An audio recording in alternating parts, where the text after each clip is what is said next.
Okay. Nothing for her this time.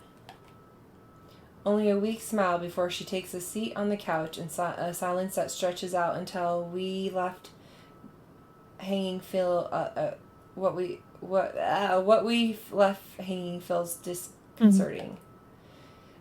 Before everything turns stifling and awkward, I continue talking, if only to keep the dead air at bay. How is one supposed to keep a conversation going when the person you're talking to is like this? Anyway, Gigs. Oh, I gotta turn it back up. But you're fine. Mm-hmm.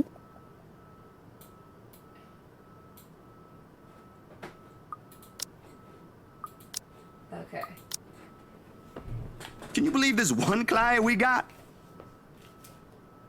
Is the game quiet for you too? The voice acting? Yeah, sort of. I can hear the voice acting okay. Weird. Maybe it's just these headphones are weird for me. Oh. Here we go.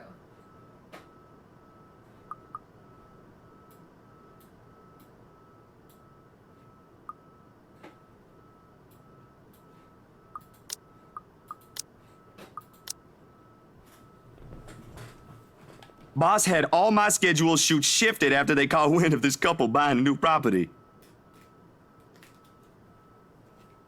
Man, must be nice to have all the money in the world. The world itself moves for you, huh? She's curled on one side of the couch, hugging her knees close when I bring the tray of sandwiches and water she requested. Let's see if this makes it easier.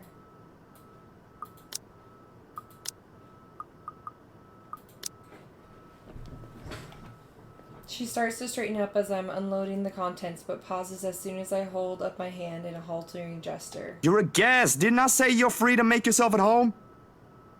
Here's your water. Careful. Does he sound quiet to you? No, I can hear him. Okay. Is it just my headphones? What the heck? Let me try this the other way. Okay, how's that? That's good. Alrighty. Sweet. The tremor... Let's do this for another 10 minutes. Yeah. Do you want to play some Don't Starve, or do you want to just go to bed then? I think maybe after 10 minutes I'll be done tonight. Yeah. Okay. The tremor in her hands, through lighter now, still hasn't subsided when she reaches out for the glass. I gave her a questioning look, but she's quick to avert her eyes, keeping herself occupied by taking small gulps of water. Or maybe she just doesn't want me asking questions. Worrying. This sudden loss for words, this bout of quiet, not normally present in our chats. Even the creaking of the old chair when I casually take the seat is a welcome break. Although the company's familiar, this has gone way past unnerving. What happened? Overtime at work? She doesn't answer immediately. Another gulp drains her glass of its remaining content. One would think it would be enough to help her recover, yet she doesn't lose her taut grip on the glass as she cradles it on her lap.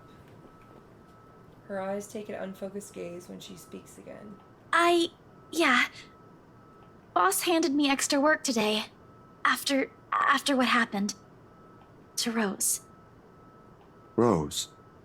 Why do I feel like you've mentioned her before? Sorry, I'm better with remembering faces than names. She was my coworker. That will take some getting used to. I was just talking to her the other day. Was? Did she resign or something? I think I'm missing a few details here, Bella. Let us tell you. You've never met her. I think I did mention her once or twice. It doesn't matter. You probably heard her name recently from the news than me. Here we go. Something clicks then. A little memory from the night before. The bright red light from the dark room, the strong odor of the stop bath The television's barely audible murmur in the background and a glimpse of a bloody room. The news is everywhere, even in the morning that follows. I just didn't think its effect will strike someone this close to me. Oh, damn. I didn't mean to bring that up. No, like I said, it'll take some getting used to, but it'll get better. I hope it will. Things might become a little busier for me, though. She left a lot of things unfinished, and I'm one of the few people in the office who knows how she works. Boss thinks the transition will be easier if I handle it. That explains it. Well, just don't forget you still need rest. Even the most hard-working people I know don't keep hours as late as this. Hell, the subway stopped running hours ago. Crime rate might be lower here than most places, but that doesn't mean you can walk around freely in the middle of the night. It's just for today. Still a good thing you dropped by here first. I'm not just about to let you walk out here alone, especially not in the middle of the night. Who knows what else could happen? I'm not saying you should go right now, but I could accompany you home if you... No! Wait, please! The vehement There you go. tension in her voice makes me pause, and that is the instant the mask she's been keeping up falls apart, if only for a short while. Right then and there, I understand what's hiding behind her unfocused stare from the moment she arrived. Fear. Fear, unadulterated fear. It's disturbing to see such marring her unusual upbeat countenance. With a sigh, I cross the small distance separating us and kneel in front of her. She doesn't flinch when I do so. However, the way she appears to make herself smaller against the couch is telling enough. Bella, this ain't just about your coworker, is it? What is it really about? I'm all ears. The sound of a glass shattering rents through the air as her hold on it loosens. In the span of a second, her breathing grows labored. I don't know anymore. She claps her hands over her ears, pressing it tightly against the side of her head. Her voice grows weaker with each word, each plea coming out of her mouth. Please don't leave me alone. I don't want to be alone right now. I can't shake it off. Everywhere's not safe and... All right, Isabella. Look at me. My hands are firm on her shoulders when I pull her up to look at me. It takes every force of will to ignore the terror in her eyes in favor of taking control of the situation. Too close, too similar. Breathe. You're safe here. Inhale, hold, exhale. Stay in the present. I'm here. No one's gonna hurt you. Do you want to talk about it? The force with which she shakes her head is enough reason to drop the topic altogether. No more. Please, no more. I don't want to remember anymore. Kate, no more talking. I won't ask any more. Can I get you anything? Another glass of water? I think I have a tub of that pistachio ice cream you love so much. We're gonna have to clean this mess first. Will you be fine on your own for a little while? She nods lightly before retreating into herself again. No more words are exchanged after that, and I take that as my cue to start cleaning the shards littering the floor before either one of us get hurt.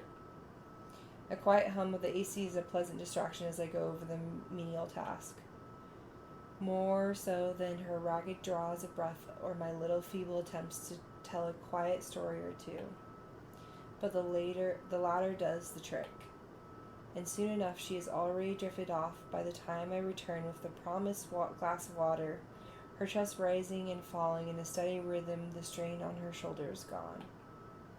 Frankly, I've never seen her this still.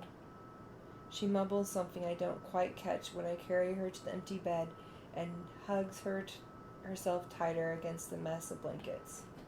In spite of the fact that she appears relaxed, the small frown on her face hasn't quite disappeared. Whatever happened to her won't be leaving her anytime soon. But for her sake, I hope it won't stay long with her. Because no matter what promises I've made, this is a kind of fear no person could shield her from. I should know. There are still questions left to be answered. But the late hour, coupled with a sudden exhaustion, made my couch a more comfortable bed than it typically is.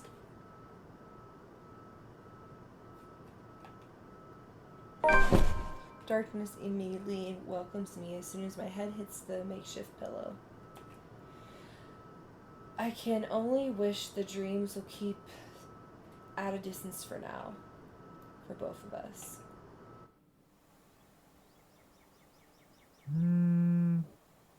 The first few notes, while muffled, are enough to wake me. In the end, it becomes one of those nights when sleep passes like a blink and is plagued with vague, fuzzy thoughts. I lift a hand to rub away the drowsiness from my eyes, although it does little to relieve the gritty, burning sensation from my eyelids. Outside, the sun has yet to peek over the horizon, but night has already given way to the cool morning light, washing everything in subtle gray hues.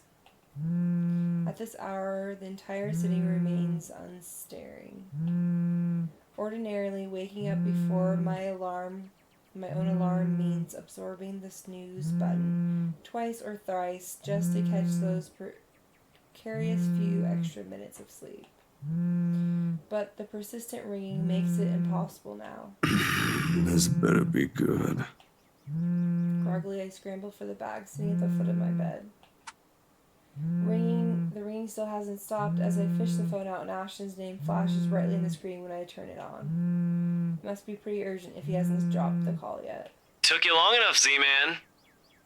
Ashton, it's 6 in Oh, the man, morning. no. Sun hasn't even risen. Hell, my brain ain't even awake yet. Stop calling me Z-Man. It's 20 past 6, Zach. You want to talk? Give me back my 5 extra minutes, Ash. I want my sleep. Hey, don't make fun of me. I can be a more person too if I want to. What's this all really about? You don't usually make calls around this hour.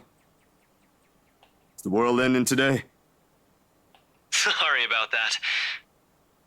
Becca rang me up a few minutes ago looking for Isabella.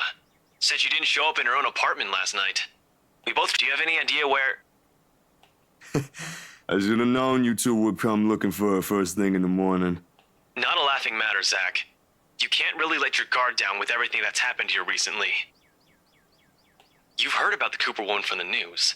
Everyone in the precinct has been restless ever since the incident the other day. Yeah, I get what you mean. Listen, Ash, about Bella. I let my voice trail off, unsure of how to go about recounting last night. If I should even say anything to him. He might be a close friend, but at the end of the day, whatever's bothering her ain't mine to speak of in the first place. On the bed, Isabella remains as still as when I transferred her the night before. Sometime during her sleep, she pulls up a blanket over herself and tucked into it comfortably. Like this, it's easy to forget the horror in her eyes or how much her hands and lips trembled. Save for her small grip on the edge of the cover, she appears nearly as normal as she would any other day. Almost. I'm not really sure how to go about this while being... Zach, what about her? Something, the worry, the concern, must have surfaced in my tone because his own shifts then. Carefully, as if he's preparing for the worst. Look, you don't have to worry about her. She's with me right now. Since last night, in fact. Oh, why didn't you just say so earlier? She kind of knocked in the middle of the night. I couldn't possibly wake you two over that. And with how things are when she arrived, I thought it'd be best if I let her rest first.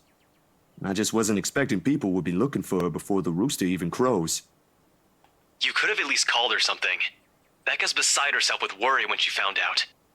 You know how much she frets about the smallest stuff. I know. I'm sorry.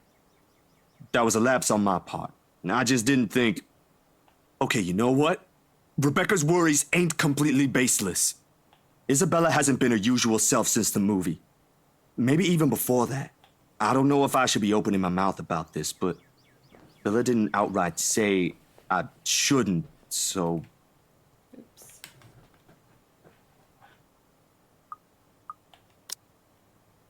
So something's wrong then? I'm not quite sure, to be completely honest. I couldn't get the story out of her. Here he Really? is. I thought you'd learned something from me by now. That's not it. Ash, when she appeared at my doorstep last night, she was shaking, and when I tried to ask her about it, she just panicked. Had this frightened look on her face. I'd be surprised if this was the first time I've seen it, but it ain't. Dude, the first time, she was screaming. First time? When was this? You weren't talking about the thing in the movie house, are you? Because that was just us fooling around. Granted, I think I went overboard with the joke, but... No, it happened the day after. When she invited us to lunch, you weren't there. We were walking 1 second, and then the next, she's crying out. I'll be straight with you. That scared me shitless. It bothered him if the way he falls silent after is telling. But whatever his opinion is stays absent from his voice when he speaks again. He's always been good with that, hiding what he thinks. Did she say anything else? Nothing. Won't tell me anything aside from a few vague words. I didn't want to push it. Where is she? Is she still sleeping? Right here with me, still sleeping. Should I wake her up or something? Let her know you guys are looking for her? No need. Let her rest. I'll drop by in a few. Today? Don't you have work at this time? I mean, I can drop her off home myself before meeting my client later.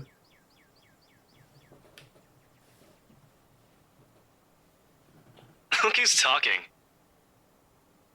My schedule's flexible, Ash. Last time I checked, you're the one who didn't have that luxury. How on earth do you think I'm able to tag along when you need me? It's not completely out of the way. They live on the other side of the town from you, Ash. Your definition of out of the way is a little screwed up, you know. It's fine. I have some things I need to do anyway. I'll call you back. I've got to let Becca know that Scared Cat's fine. Bye. He drops the call before I can even get a word in, and for several minutes after, I find myself simply listening as the rest of Luxburn rouses. The increasing sound of passing traffic, the bustle of the nearby shops, preparing for the day, and the growing clamor of the people while they go out about their morning. Most of the soothing sounds to hear following a troubled night, but the routine puts me at ease nonetheless. What's comforting, what's safe, what I'm used to. Nearby, Isabella shifts but doesn't wake, blissfully unaware as the city slowly stirs itself back to life. Was her night as restful as the one I had? Were her dreams as lucid? In hushed moments like this, I envy her. Unreasonable, probably a little unfair to say such is in light of last night. If only forgetting is as easy as breathing. A small yawn escapes me when I rise from the couch to stretch. Luckily, the short conversation with Ash was effortlessly driven away. Any will to go back to bed, yet I still have a day to get through despite the proverbial ghosts hanging around. The orange bottle sitting at the edge of my table is reassuring against my palm the instant I pick it up, the sterile odor of Caspel is equally so. Yet the weight they carry is something I've never gotten used to. Years ago, I'd spend minutes, heck even hours staring at a single pier prior to taking one. And now it's just routine, a way to starve off the unwanted nightly visits. Although I don't think Dr. Navarro will be quite pleased to hear he found out I'm relying on them again. I do owe him a visit regardless, especially after missing our appointments on purpose and ignoring his calls for weeks. Another sigh comes out, tired and weary, and then I pop the tablet into my mouth. Zach? What time is it? Bottle on my hand hits the table with more force than necessary. As much as I trust my friends, there are some things I'd rather keep to myself. Morning, Bella. Did you sleep well? She She answers the question with a long, drawn-out yawn, one resentment of a child. A chuckle managed to come out of my mouth at the sight. In this manner, it's easy to mistake her for someone too young for responsibilities. Inexperienced and immature, even. Easy to forget she was thrust into the role of an adult earlier than her own dreams can afford, to overlook how surprisingly observant she can be at times. Maybe not at the same level Ash exercises for his investigations or Rebecca needs for her own work, but it's certainly enough to definitely put what she sees around her on canvas. And if the way her eyes flickers to the table and my hand says something, it is that I won't be able to avoid the questions this time. Only a little. I don't remember how I ended up on the bed, though. My doing. You didn't look very comfortable sleeping on the couch, all hunched up like that. Hey girl, it's 11:30. I think I'm gonna stop here tonight. Okay. It was fun watching you, and let's do some more later on. Yeah, and we can play something Okay. next time. But we can stop Yeah, for here. sure. Sounds good. We can stop here and pick up again later. Let's totally do that. Alright, Okay. have a good night. Good night. Bye. Night. Bye. Okay, you guys have a good night. Until next time, stay blessed, stay happy, and don't stab your wife in the back like Luke. Alright, bye.